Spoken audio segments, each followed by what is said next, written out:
Hi, I'm Jeff Altman, the Big Game Hunter.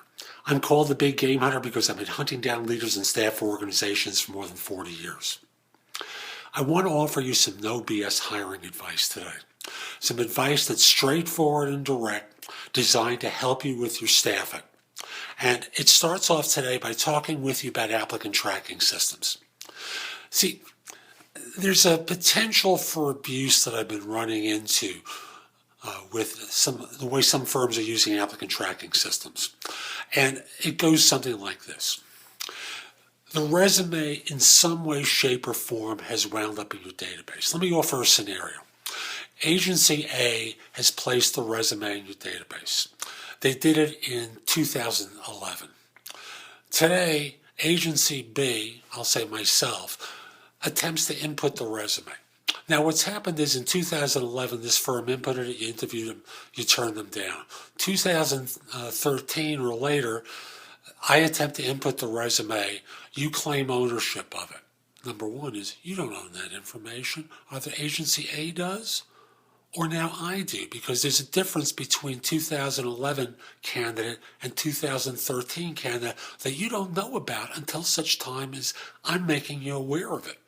See, what's ultimately happening is, for many of you who are in HR, you don't have the time to go into your databases to go searching.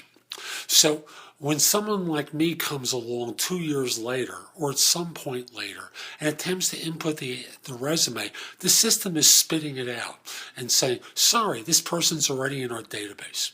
That's abuse. What you're basically doing is stealing my work to use as a tickler file.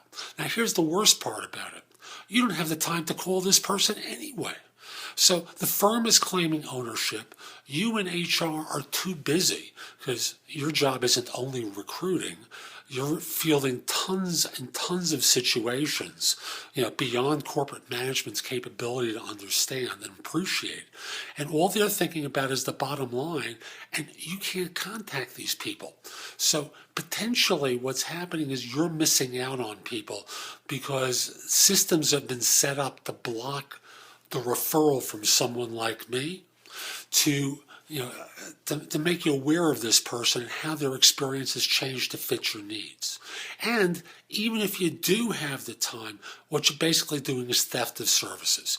You're taking information that was provided by a recruiter 2 years ago, claiming that you own it, and even if your contract says you do, you don't own this in perpetuity. The reality is you don't know anything about this person until I make you aware of it. And suddenly you're claiming ownership? That's not right. Even if your contract says you can do that, it's the wrong thing to do. So be smart about it. Because for most of you in organizations, like I said, you don't have the time to contact someone.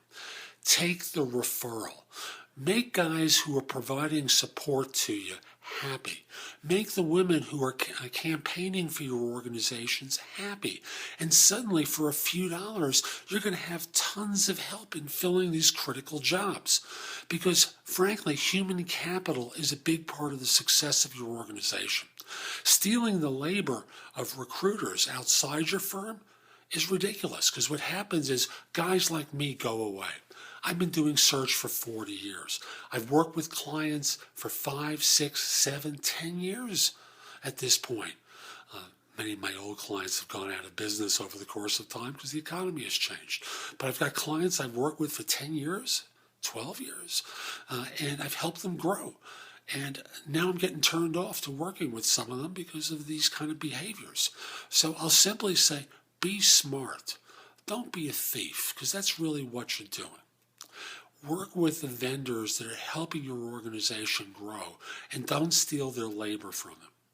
Now, I don't think you'll like today's video, but if you happen to, I've got more no BS hiring advice at my website. Come over to thebiggamehunter.net, and you can see some of the articles I've written for No BS Hiring Advice e-zine, which I publish once a month with advice for business owners, hiring managers, and HR professionals to be more effective with their work. You can also sign for a complimentary subscription to that e-zine as well at my site. If you like this and you saw it on YouTube, click the like button on YouTube. It'll let other people know this is a video worth watching. There are also places where you can post ads from thebiggamehunter.net to advertise to fill positions. There's sites I recommend that you can work with. As I said, there are articles that I've written for the e-zine that you could read, also from thebiggamehunter.net. And I hope you found today's video helpful. Take care. Have a great day.